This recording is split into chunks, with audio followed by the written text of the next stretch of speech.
오늘 우리에게 주신 하나님의 말씀은 마태복음서 16장 13절로 20절 말씀입니다. 우리 한 목소리로 함께 읽겠습니다. 시작. 예수께서 빌립보 가이사랴 지방에 이르러 제자들에게 물어 이르시되 사람들이 인자를 누구라 하느냐? 이르되 더러는 세례 요한, 더러는 엘리야, 어떤 이는 예레미야나 선지자 중에 하나라 하나이다. 이르시되 너희는 나를 누구라 하느냐? 시몬 베드로가 대답하여 이르되 주는 그리스도시요 살아계신 하나님의 아들이시니이다. 예수께서 대답하여 이르시되 바요나 시몬아 내가 복이 있도다. 이를 내게 알게 하니는 혈육이 아니요 하늘에 계신 내 아버지시니라. 또 내가 내게 이르노니 너는 베드로라. 내가 이 반석 위에 내 교회를 세우리니 음부의 권세가 이기지 못하리라. 내가 천국 열쇠를 내게 주리니 내가 땅에서 무엇이든지 매면 하늘에서도 매일 것이요 내가 땅에서 무엇이든지 풀면 하늘에서도 풀리리라 하시고 이에 제자들에게 경고하사 자기가 그리스도인 것을 아무에게도 이르지 말라 하시니라. 아멘. 할렐루야. 예수 이름의 평강이 여러분과 함께 하시길 축원합니다. 오늘은 교회란 무엇인가? 교회가 이루어진 것, 그리고 교회가 하고 있던 것, 교회가 가지고 있는 복이 무엇인가를 함께 나누려고 합니다. 첫 번째, 교회는 부르심을 받은 사람들의 모임입니다. 교회를 헬라어로는 에클레시아라고 해요. 근데 이 단어 에클레시아는 불러 모으다라고 하는 뜻의 에칼레오에서 유래를 했습니다. 즉 그러니까 우리가 교회를 이루었다라고 하는 것은 분명히 어딘가로부터 불러냄을 받아서 이 자리에 모였다라는 것을 뜻하는 거예요. 그래서 하나님께 예배를 드리는 것, 그게 교회인 거예요. 근데 어디서부터 우리가 불러냄을 받았습니까? 세상으로부터 불러냄을 받은 거잖아요. 그러니까 우리는 세상에 속한 사람이 아니라는 거예요. 우리는 또 어디에서 불러냄을 받았습니까? 아담으로부터 불러냄을 받았잖아요. 그러니까 우리는 아담에 속한 사람이 아니라는 겁니다. 또 우리는 마귀의 지배에서 불러냄을 받았어요. 그 말은 마귀에게 속한 사람이 아니라는 거죠. 죄로부터 불러냄을 받았으니까 우리는 죄와 관계없는 사람이라는 거예요. 죽음에서 우리는 불러냄을 받았으니까 우리는 죽음과는 관계없는 사람이라는 겁니다. 이것이 바로 뭐라고요? 교회라는 거예요. 그것이 바로 저와 여러분 우리의 진짜 모습이라는 거예요. 불러냄을 받은 사람, 부르심을 받은 사람들.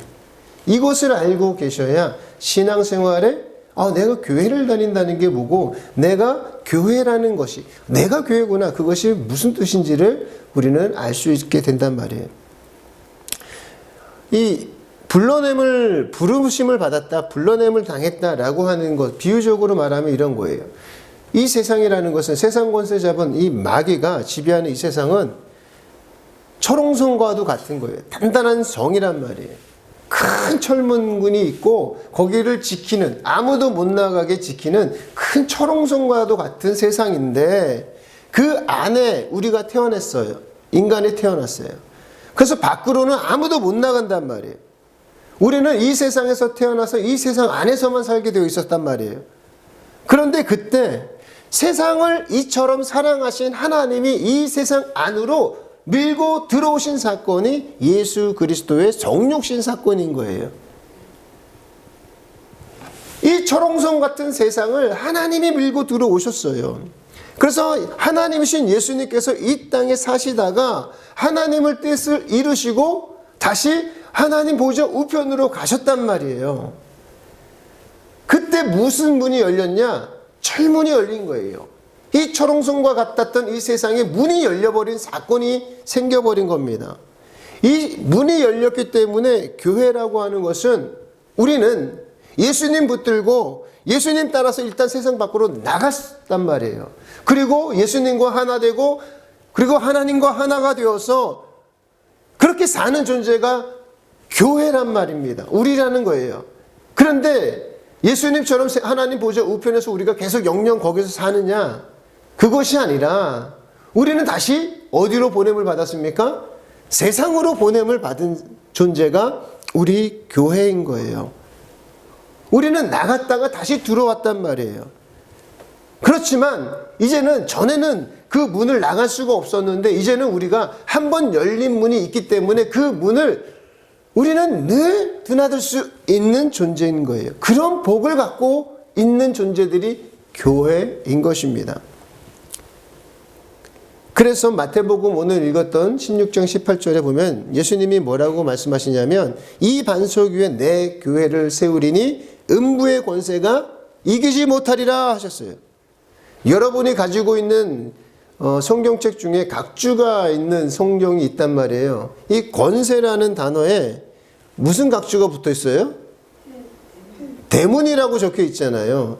음부의 대문이 우리를 이기지 못하는 거예요. 우리가 언제든지 나가려면 나갈 수 있는 거예요. 세상 사람들은 나가지 못하지만 우리는 언제든지 나갔다 들어왔다 할 수 있는 거예요. 교회는 그렇다는 거예요. 그렇기 때문에 세상에 대문이 있긴 하지만 예수님과 함께 하나 된 우리만은 그 문이 예수님과 있을 때는 언제든지 자동적으로 열린단 말이에요. 사단은 우리를 그 문을 나가지 못하도록 우리를 꽁꽁 붙잡습니다. 그의 쫄개들을 지켜가지고 아무도 못 나가게 지키겠지만 우리만은 거기에 예속되지 않는 거예요. 죽음이 우리를 가둘 수도 없고 죄가 우리를 그곳에 가둘 수도 없고 불행이 우리를 가둘 수도 없고 그리고 고통이 우리를 그곳에 가둘 수 없단 말이에요. 왜 그렇습니까? 언제든지 우리는 그 문을 나가고 들어올 수 있는 그 권세, 예수님의 권세, 예수님과 함께하는 능력이 있는 존재들이기 때문에 그렇다는 거예요. 그것이 바로 뭐라고요? 교회인 거예요. 그렇기 때문에 우리는 비록 이 세상에 속한 것 같지만 우리의 시민권은 하늘에 있기 때문에 하나님께서 우리에게 하늘 시민권을 주셨기 때문에 그래서 우리는 다시 세상으로 파송받은 자이기 때문에 지금 우리가 이곳에서 예수 그리스도의 제자로 예수 그리스도의 일꾼으로 예수 그리스도의 사랑으로 이곳에 와서 지금 이 시간에 하나님께 예배를 드릴 수 있는 거예요.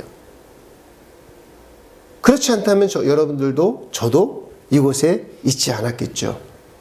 그러한 은혜를 받은 자들이 교회인 겁니다. 두 번째로 교회는 우리가 너무나도 잘 알다시피 주는 그리스도시요 살아계신 하나님의 아들이십니다. 예수님 당신은 하나님이시고 당신은 그리스도십니다. 이 고백 위에 세워진 곳이 바로 교회입니다. 그래서 예수님은 베드로의 이 고백을 들으시고는 베드로에게 너는 베드로라 라고 하셨어요. 베드로가 뭡니까? 반석이라는 뜻이잖아요. 이 고백이 절대로 흔들리지 않는 반석이라는 뜻이에요.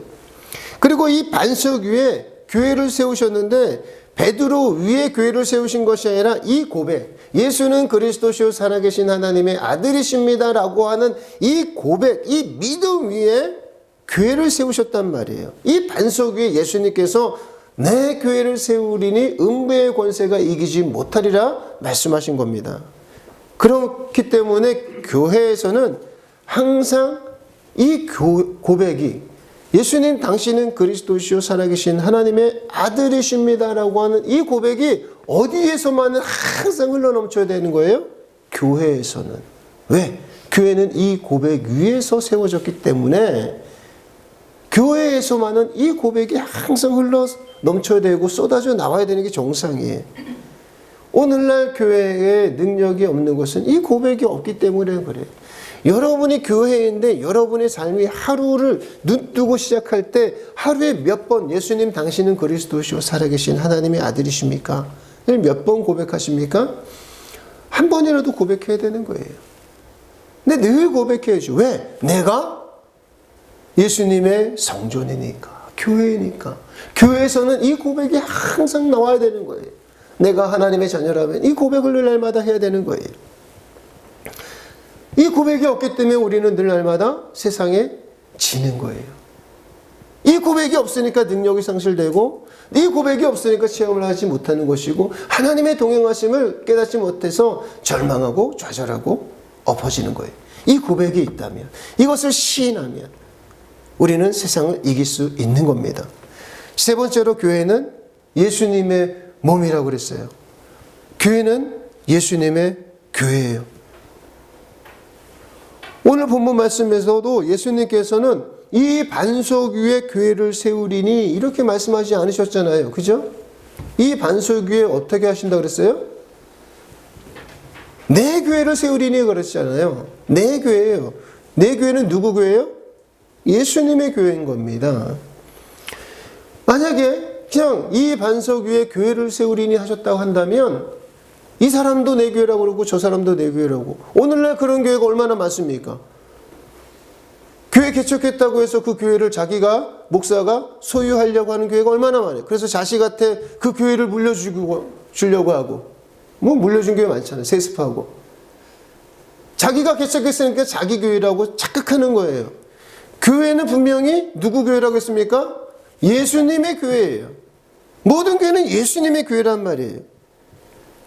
그래서 예수님께서는 이 사람 저 사람 내 교회라고 할 것, 그것을 사전에 완전히 봉쇄해 버렸어요. 이 교회는 내 교회다. 아주 단정적으로 말씀하셨어요.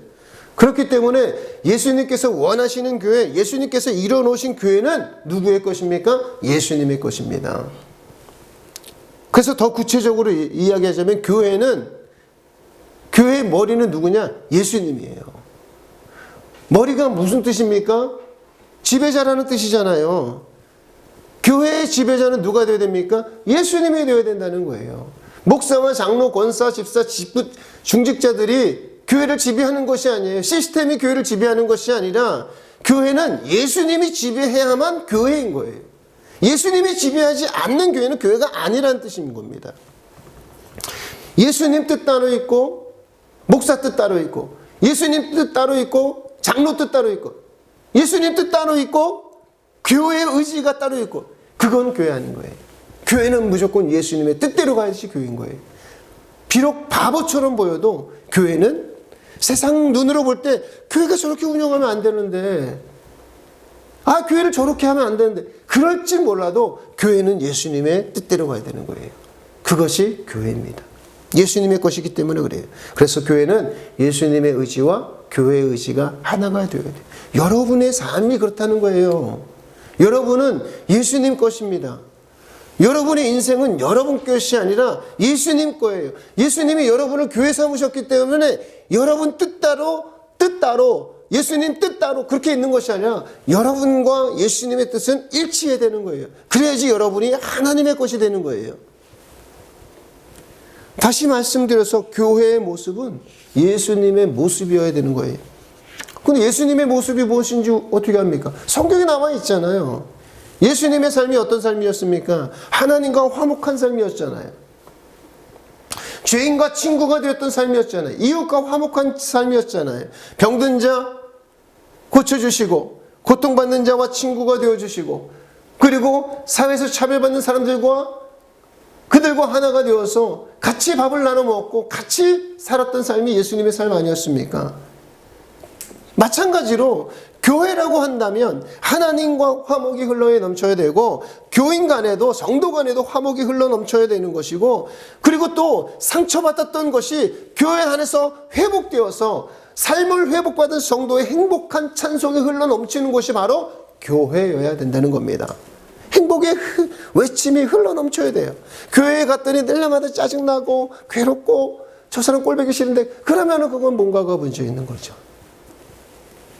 네 번째 교회는 성령으로 태어난 모임입니다. 이 사도행전 2장 1절부터 보면 교회가 어떻게 태어난지가 쭉 나와요. 너무 길어서 읽지는 않겠습니다. 근데 교회는 마가의 다락방에서 시작이 되었거든요. 초대교회가 그때 시작이 됐단 말이에요. 성령이 임하시자 초대교회가 시작됐어요. 근데 이 성령이 임하시자 어떤 현상이 벌어졌냐면은 하나님을 높이는 예배가 찬송이 흘러나왔단 말이에요. 그리고 나와서 그들이 하나님을 높이고 찬양하는 것을 통해서 거기서 끝이는 것이 아니라 교회 안에만 머물러 있는 것이 아니라 세상으로 뛰쳐나가 가지고 복음을 전하기 시작했습니다. 전도가 시작된 거예요. 그러므로 교회라는 것은 성령에 의해서 태어났기 때문에 교회는 성령에 이끌리는 모임이어야 되는 겁니다. 사도행전에 기록된 초대교회의 그 모습들을 보면요, 초대교회에서 일어난 모든 역사가 전부 다 누가 주도적으로 이끌어 가셨냐? 성령님께서 이끌어가면서 역사를 만들었어요. 그러므로 교회는 성령에 의해서 위로가 넘치고 성령에 의해서 권능이 넘쳐났습니다. 그래서 바울이 쓰던 손수건을 얹기만 해도 안진뱅이가 일어나고 병든 자가 고침을 받는 사건이 있었잖아요. 바울이 입고 있던 옷을 덮었더니 죽은 자가 살아납니다. 그리고 악한 영들이 떠나가는 일들이 있었어요. 왜 그렇겠습니까? 바울의 옷이 뭐라고? 바울이 쓰던 손수건이, 코 묻은 손수건이 뭐라고? 땀 닦은 그 지저분한 손수건이 뭐라고? 거기에 성령이 임하시니까. 성령으로 권능이 있는 곳, 성령의 권능이 넘치는 곳, 그것이 바로 교회라는 거예요. 그래서 교회 안에서는 손수건을 통해서라도 하나님의 권능이 임하기만 하면 죽은 자가 살아나고 병든 자가 일어나는 역사가 일어나는 거예요. 혈루증을 앓던 여인이 예수님의 그 옷자락을 잠깐 만졌을 뿐인데 그가 그렇게 고통받던 혈루증이 나았잖아요. 그러면서 예수님께서는 자신의 권능이 나간 것을 알고 누가 내 옷깃을 잡았냐 물어보신단 말이에요. 그 여인은 분명히 살려고 몸부림치면서 예수님의 그 옷자락이라도 붙잡으면 살 것 같은 믿음이 있었기 때문에 그것을 붙잡았고 그 믿음을 통해서 그는 고침을 받았단 말이에요. 교회에는 이와 같은 능력이 있는 거예요. 세상에서 다 죽어가던 사람이 교회에 오면 그 교회에 온다라고 하는 것은 그에게는 굉장히 큰 은혜이지만 또 개인적으로는 교회에 온다는 것은 대단한 결심이 있어야 되는 거예요. 평상시엔 쳐다도 보지 않았던 그 지하교회, 아무도 쳐다보지 않을 것 같은 그 누추한 곳에 어떤 사람이 찾아온다는 것은 대단한 용기를 갖고 그리고 대단한 사단의 방해를 뚫고 온 거예요. 그 사람이 교회에 발걸음을 들여놓는 순간 그는 살게 되어 있습니다. 왜냐하면 그는 혈루증을 앓던 여인처럼 내가 교회에 가면 살겠지 하는 그 믿음 가지고 왔기 때문에 사는 거예요. 교회에 발을 디디면, 그렇게 교회에 발을 디디게 되면 예수님의 능력이, 성령의 능력이 그에게 임해서 그가 치료받고 문제를 해결받고 깨지고 부서졌던 일들이 회복되는 역사가 그에게 일어나는 거예요. 왜? 교회는 성령이 인도하는 곳이기 때문에. 다섯 번째로 교회는 성령님에 의해서 예수님을 변화한 일을 계속하는 모임이 바로 교회입니다. 예수님을 계속 부인했던 베드로가 성령이 임하자 아주 당당하게 서서 무엇을 외쳤습니까? 예수님은 그리스도십니다. 예수님은 하나님이십니다. 예수님을 너희가 죽였잖아. 그런데 하나님께서 그를 살리셨고 그를 지금 부활시키셨어. 예수님이 하나님의 독생자고 우리의 구세주가 됨을 베드로는 고백했고 초대교회는 고백했단 말이에요. 바로 교회는 이 일을 감당하는 곳입니다. 성령님으로 예수님의 일을 계속해서 변화하는 일을 하게 만드는 것, 그것이 교회인 것입니다. 그래서 예수님이 이 땅에서 공생애로 사신 그 기간을 신학적으로는 제1 공생애라고 하거든요.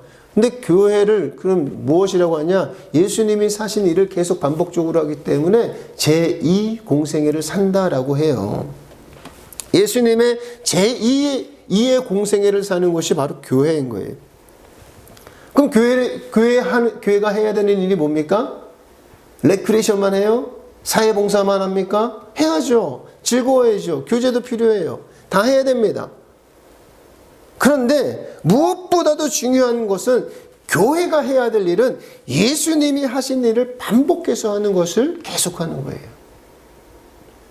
다 중요한 거예요. 성령님이 예수 안에 계실 때 예수님께서 하셨던 그 일들을 교회가 지금 계속해서 되풀이해야 되는 것이 교회의 사명인 거예요. 그렇기 때문에 교회는 하나님의 나라를, 하나님의 말씀을 가르치는 일을 계속해야 되는 거예요. 왜? 예수님이 그 일을 하셨으니까. 교회가 기뻐하는 것을 계속해야 돼요. 왜? 예수님께서 하나님과 기뻐하셨기 때문에, 이웃과 기뻐했기 때문에 그 일을 계속해야 되는 거예요. 그리고 교회는 예수님이 죄인을 용서하신 일을 그 제1 공생애 때 하셨기 때문에 제2의 공생애를 살고 있는 교회는 계속해서 용서하는 것을 해야 되는 거예요. 그래서 우리는 끊임없이 용서해야 되는 일을 반복해야 되는 겁니다. 그리고 예수님께서는 십자가를 지시는 일을, 십자가에 못 박아 죽임을 당하는 일을 하셨기 때문에 우리 교회도 십자가에 못 박히는 일을 계속해야 되는 거예요. 그리고 교회는 예수님이 십자가에 못 박아 죽임을 당했지만 부활하셨기 때문에 우리가 십자가에 못 박힘을 당하지만 우리도 부활했다는 것을, 우리도 부활할 것이라는 사실을 끊임없이 계속해야 되는 거예요. 그것이 교회인 거예요. 이렇게 교회는 예수님이 하신 말씀과 예수님이 사신 생애를 계속 반복적으로 하는 거예요. 계속 리핏하는 거예요. 그것이 교회인 겁니다. 그것이 여러분의 삶인 거예요. 그것이 여러분의 사명이라는 거예요. 여섯 번째로 교회는 하나님께 영광을 돌리는 모임입니다. 하나님의 영광의 거울인 거예요. 영광이라는 게 뭡니까? 문자 그대로 하면은 영화로운 빛이잖아요. 영광이. 이 영화로운 빛, 하나님은 그냥 빛이신데 영화로운 빛이시라는 거예요. 하나님께서는 어떤 존재십니까? 우리가 있기 전에, 천지를 창조하시기 전부터 존재하셨던, 하늘을 지으시기 전부터 홀로 영원히 존재하셨던 그 존귀하신 분이 하나님이십니다. 그것을 다른 말로 영광 그 자체다라고 표현하는 거예요. 우리는 그분을 어떻게 표현할 수가 없습니다. 인간의 단어로는. 그런데 그것을 표현한 단어가 영광인 거예요. 그냥 빛 자체다, 생명 그 자체시다라고 우리가 신학적으로 말하는 것뿐이에요. 그런데 그 우리가 표현할 수도 없는 그 존귀하신 하나님을 우리는 찬양하는 곳, 그것이 교회인데 어떻게 찬양하고 어떻게 영광을 돌리냐. 하나님은 영이시기 때문에 우리가 볼 수도 없고, 그리고 우리가 그를 어떻게 기립니까? 기린다는 것조차도 이건 말이 안 되잖아요. 그리고 또 어떤 사람은 교회가 하나님께 영광을 돌린다고 하니까 하나님이란 존재가 인간의 영광을 받아먹고 사는 존재라고 오해하는 사람들이 있어요. 하나님이 뭔가 부족하니까 인간한테 영광 받으시려고 하는 거 아니야? 라고 생각하는 사람이 있는데 그렇지 않죠. 하나님은 무엇 하나 부족한 것이 없는 분입니다. 그러나 우리의 영광을 기뻐하시는 분이에요. 하나님께서는 우리에게 무엇 하나 부족한 것 없이 우리에게 주시는 분이지. 우리 아버지는 그러잖아요. 여러분이 부모로서 자식들에게 뭐 하나 부족하지 않게 하나라도 더 주려고 애쓰는 것처럼 하나님은 우리에게 무엇 하나 부족함 없이 우리가 잘 자라도록, 당신의 자녀답게 살도록 우리에게 주시는 분이에요. 우리에게 호흡도 주셨어요. 그리고 우리에게 생명도 주시고 우리에게 기쁨도 주시고 그리고 마지막으로 무엇을 주셨습니까? 독생자까지 주신 분이 하나님이잖아요. 우리 아버지란 말이에요. 그 영광이 충만하신 하나님이 영광을 받으시는데 교회를 통해서 영광을 받으신단 말이에요. 예배를 통해서 영광을 받으신다라고 말씀하신단 말이에요. 근데 이것을 어떻게 쉽게 이야기할 수 있을까? 하나님이 받으시는, 우리를 통해서 받으시는 영광이라는 게 뭔가 하면, 비유적으로 말하면 거울과 같은 거예요. 거울에 내 모습을 비추면 거울이 나를 비춰주잖아요. 하나님의 영광이 온 세계에 두루 퍼지겠죠. 천지만물, 온 우주에. 그런데 하나님의 영광의 그 빛을, 영광을 온전히 받을 수 있는 곳이 있는데 그것이 바로 교회라는 거예요. 교회만은 온전히 하나님의 영광을 받아서 그 영광의 그 밝은 빛을 누리고 그것을 다시 하나님께로 돌려드릴 수 있는 그 곳이 바로 교회라는 거예요. 여러분인 거예요. 여러분만은 하나님의 영광을 받을 수 있는 능력이 있는 것이고 그런 자격이 있고 그것을 준비된 존재라는 거예요. 세상은 그 하나님의 영광을 받지를 못해요. 그래서 우리는 그 하나님의 영광을 받아서 다시 예배를 통해서 우리 삶을 통해서 다시 하나님께 올려드리는 거예요. 찬송을 통해서. 그럼 하나님이 그것을 기뻐하신다는 거예요. 내 영광을 아는 존재들. 그리고 세상 사람들은 하나님을 볼 수가 없죠. 누굴 통해서? 교회를 통해서 하나님의 영광을 볼 수 있는 겁니다. 우리가 밤에 달이 빛나는 것은 보잖아요. 달이 빛을 발하는 것은 아니죠. 반사체로서 달을 보면 태양이 있구나라는 것을 아는 것처럼 교회가 하나님의 영광을 돌려드리는 것을 보면 세상은 우리를 통해서 무엇을 보게 됩니까? 하나님의 영광을 보게 되는 거예요. 아, 하나님이란 저런 분이신구나. 하나님의 영광이란 저런 것이구나 라는 것을 보게 된다는 거예요. 그래서 우리가 회개를 하잖아요. 맨날 예배 때마다 예수님의 피를 의지하며 회개합시다 라고 하잖아요.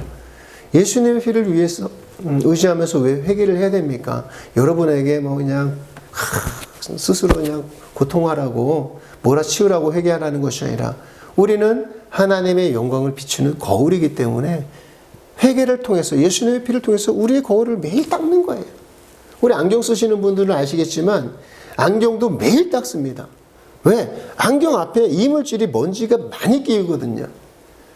안 끼고도 볼 수는 있어요. 안 닦고도 볼 수는 있어요. 그런데 안경을 안 닦고 세상을 보면 불편한 게 많습니다. 답답합니다. 그래서 안경을 매일 닦습니다. 왜? 세상을 깨끗이 보려고. 마찬가지로 우리가 예수님의 피를 의지하면서 회개를 왜 해야 됩니까? 하나님의 영광을 온전히 받을 수 있는 거울이 되기 위해서 매일 닦아야 되는 거예요. 깨진 거울과 더러운 거울은 하나님의 영광을 온전히 받아들일 수도 없을 뿐더러 하나님의 영광을 온전히 돌려드릴 수도 없는 거예요. 그래서 예수님의 피를 의지하며 회개하라고 그런 거고 자복하라고 하는 거예요.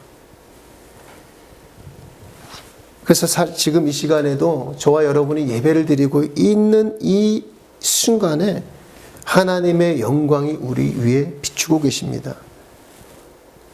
그러므로 우리는 그것을 믿고 아멘으로 받아들일 때 그 영광을 받아서 나의 것으로 누리기도 하고 또 그 영광을 하나님께 다시 비춰드림으로써 하나님 아버지와 기뻐하시는 그 모습을 통해서 우리가 함께 기뻐하는 관계가 되는 것이 바로 교회인 거예요.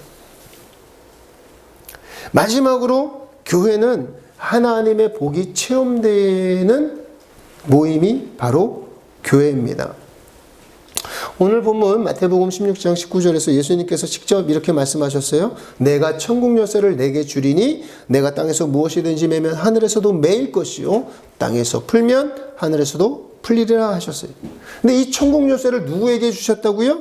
예수님 당신은 그리스도시요 살아계신 하나님의 아들이십니다 라는 고백과 그 믿음을 가지고 있는 사람에게 주신 말씀이고 교회에게 주신 말씀이에요. 예수님의 교회에 주신 말씀이에요. 그렇기 때문에 교회는 하나님으로부터 천국 열쇠를 이미 받아 가진 자라는 거예요. 여러분이 예수님의 교회이면 내가 천국 열쇠를 받았구나 라는 그 확실한 믿음 속에 있어야 되는 거예요. 이것은 관념이 아니라는 말이에요. 예수님께서 주신 약속입니다. 근데 이 천국 열쇠라는 게 뭡니까? 천국 문을 열 수 있는 열쇠잖아요. 그죠? 이 천국이라고 하는 것은, 천국 문이라고 하는 것은 믿지 않는 자에게는 결코 열려지지 않는 문인데 도무지 그들에게는 불가능한 일이에요. 절대 안 열리는 문입니다. 그런데 누구에게만은 열 수 있다고요? 천국 열쇠를 가지고 있는 자는 그 천국 문을 열 수 있단 말이에요. 그런데 그것이 누구에게 주어졌느냐? 우리에게 주어졌단 말이에요. 그래서 우리는 기도할 수 있는 거예요.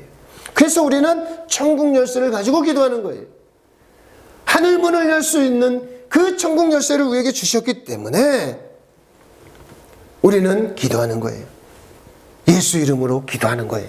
하나님의 말씀을 들으십시오. 하나님 말씀 믿으십시오. 하나님의 말씀을 인정하십시오. 왜 그럽니까? 그에게는 천국 열쇠가 없기 때문에. 그에게 천국 열쇠 주려고 우리가 복음 전한 건 아니겠어요? 하나님의 말씀을 믿어야 천국 열쇠가 주어지기 때문에, 예수를 믿어야만 천국 열쇠가 주어지기 때문에 우리가 복음을 전한 것 아니겠습니까? 하나님께서 성경을 통해서 우리에게 주시는 그 성경 말씀, 구체적인 천국 열쇠입니다. 우리가 하나님의 말씀, 성경 말씀, 하나님의 약속을 인정하고 믿고 시인하면 천국 열쇠를 우리가 갖고 있는 거예요. 여러분이 갖고 있는 거예요. 이제 그것을 사용하기만 하면 되는 거예요. 하나님이 갖고 계신 그 무한하고도 무한하신 그 복들, 영적인 복들과 신령한 복들과 이 땅에서 살 때 필요한 복들, 그 모든 것들을 누구는 사용할 수 있다고요? 천국 열쇠를 가지고 있는 우리는 사용할 수 있다는 겁니다. 그래서 성경을 하나님의 말씀으로 알고 믿고 시인하고 우리가 읽어야 되는 거예요. 매일 성경을 읽어야 되는 거예요. 하루 5분 기도하고 5분 성경 읽는 거, 이것이 여러분의 습관이 되어야 되는 거예요. 그것이 계속해서 늘어나면 하루 10분이 되는 것이고 30분이 되는 것이고 1시간이 되는 거예요.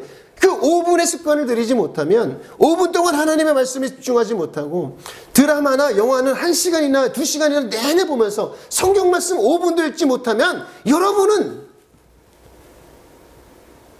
말로는 여러분 연초에 또 되면은 하루에 성경 10시간 읽겠습니다 결단하지만 그 일은 결코 일어나지 않습니다. 5분 읽고 5분 기도하는 그 습관이 여러분에게 들여야 되는 거예요.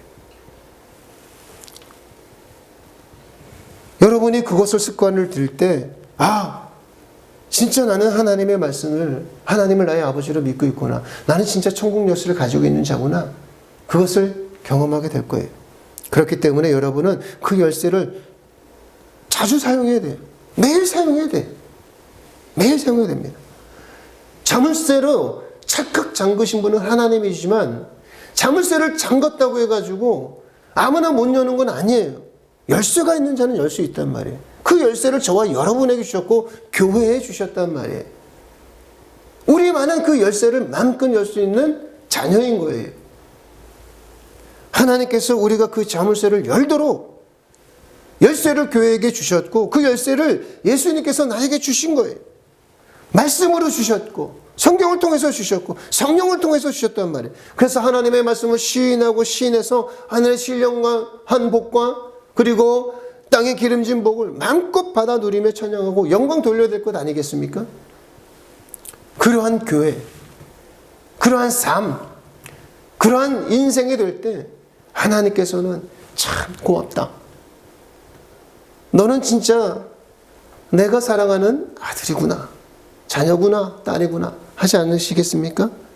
여러분의 삶 그렇게 되길 바라고, 또한 우리 교회가 그러한 교회, 예수님의 그 천국 열쇠, 주신 그 천국 열쇠를 마음껏 사용하고 누릴 수 있는 그러한 인생과 교회가 되시길 예수 이름으로 축원합니다.